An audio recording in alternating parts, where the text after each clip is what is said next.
BDJS Tharoor നിയോജക മണ്ഡലം general body യോഗം വടക്കഞ്ചേരിയിലെ മയൂഖ് ഹാളിൽ നടന്നു. സംഘടനാ പ്രവർത്തനങ്ങൾ കൂടുതൽ ശക്തിപ്പെടുത്തുന്നതിനും പ്രവർത്തനങ്ങൾ ജനകീയമാക്കുന്നതിനും ലക്ഷ്യമിട്ടായിരുന്നു യോഗം സംഘടിപ്പിച്ചത്. പാലക്കാട് വെസ്റ്റ് ജില്ലാ പ്രസിഡന്റ് അഡ്വക്കേറ്റ് അനിൽ രാജ് യോഗം ഉദ്ഘാടനം ചെയ്തു. ഒരു കമ്മിറ്റിക്ക് പോലും വിളിച്ചാൽ വരാൻ തയ്യാറല്ലാത്ത നിയോജകമണ്ഡലം പ്രസിഡന്റുമാരും പഞ്ചായത്ത് അധ്യക്ഷന്മാരും ഒന്നും ഇനി മുതൽ BDJS വേണ്ട എന്ന ശക്തമായ ഒരു നിലപാടിലേക്ക് നാം വരാൻ പോവുകയാണ്. വർഷങ്ങളായിട്ട് BDJS ഉണ്ടായതിനു ശേഷം നിയോജകമണ്ഡലം സമ്മേളനങ്ങൾ വിളിച്ചുകൂട്ടാത്ത നിയോജകമണ്ഡലം പ്രസിഡന്റുമാരെ നമുക്ക് വേണ്ട എന്ന് തീരുമാനിക്കുന്ന ഒരവസ്ഥയിലേക്ക് നമ്മൾ എത്തിയിരിക്കുന്നു. പ്രവർത്തിക്കാത്തവർ നമുക്ക് വേണ്ട, പേരിന് വേണ്ട മാത്രം വേണ്ട ആളുകൾ നമുക്ക് വേണ്ട എന്നുള്ള ഘട്ടത്തിൽ നമ്മൾ എത്തിച്ചേർന്നിരിക്കും. അതുകൊണ്ട് ഏതെങ്കിലും ആവശ്യത്തിൽ നിങ്ങൾ വിളിച്ചാൽ നിങ്ങളെ ഒരിക്കലും നമ്മൾ തല്ലാൻ പോകാനോ വെള്ളം ഉണ്ടാക്കാനോ ബസ് എടുക്കാനോ ഒന്നും വിളിക്കാൻ പോകുന്നു.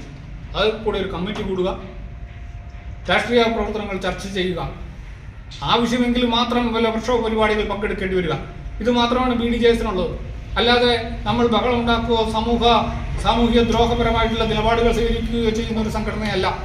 നമ്മൾ NDA പോലെയുള്ള BJP പോലെയുള്ള ഒരു ശക്തമായ പ്രസ്ഥാനത്തിൻ്റെ കൂടെ നിൽക്കേണ്ടവരാണ്. നമുക്ക് നമ്മുടേതായ അന്തസ്സുണ്ട്. നമ്മുടെ അഭിപ്രായത്തിന് അവർ വില കൽപ്പിക്കാറുമുണ്ട്. അവർ വില കൽപ്പിക്കണമെങ്കിൽ നമ്മൾ അവരോടൊപ്പം ചേർന്ന് നിൽക്കണം. അല്ലാതെ ആവശ്യത്തിനും അനാവശ്യത്തിനും ഘടകകക്ഷിയുടെ മീറ്റിംഗിൽ ചെന്നിട്ട് കലഹിക്കുന്ന ഒരു പ്രസ്ഥാനമായി നാം മാറരുത്. സമൂഹവുമായി കൂടുതൽ അടുപ്പം പുലർത്തുന്ന സംഘടനാ പ്രവർത്തനങ്ങൾ കെട്ടിപ്പടുക്കേണ്ടതിന്റെ ആവശ്യകത അദ്ദേഹം ഉദ്ഘാടന പ്രസംഗത്തിൽ ചൂണ്ടിക്കാട്ടി. സംഘടനയുടെ ആശയങ്ങൾ ജനങ്ങളിലേക്ക് എത്തിക്കുന്നതിൽ പ്രവർത്തകരുടെ സജീവ ഇടപെടൽ നിർണായകമാണെന്നും അദ്ദേഹം പറഞ്ഞു. CR ജോഷിന്റെ അധ്യക്ഷതയിൽ ചേർന്ന യോഗത്തിൽ പാലക്കാട് വെസ്റ്റ് ജില്ലാ സെക്രട്ടറി പ്രവീൺ മുഖ്യപ്രഭാഷണം നടത്തി. സംഘടനയുടെ നിലവിലെ പ്രവർത്തനങ്ങൾ, ഭാവി പദ്ധതികൾ, അംഗത്വ വിപുലീകരണം, നിയോജക മണ്ഡലതല പ്രവർത്തനങ്ങൾ കൂടുതൽ സജീവമാക്കേണ്ടതിന്റെ ആവശ്യകത എന്നിവ അദ്ദേഹം വിശദീകരിച്ചു.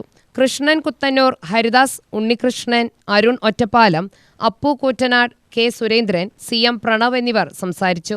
പ്രവർത്തകരുടെ സജീവ പങ്കാളിത്തത്തോടെയായിരുന്നു ജനറൽ ബോഡി യോഗം നടന്നത്. സംഘടനയുടെ തുടർ പ്രവർത്തനങ്ങൾ സംബന്ധിച്ച ചർച്ചകളും നിർദ്ദേശങ്ങളും യോഗത്തിൽ അവതരിപ്പിച്ചു. വരുംകാല പ്രവർത്തനങ്ങൾക്ക് പുതിയ ദിശാബോധം നൽകുന്ന തീരുമാനങ്ങളോടെയാണ് ജനറൽ ബോഡി യോഗം സമാപിച്ചത്. UTV news, Palakkad.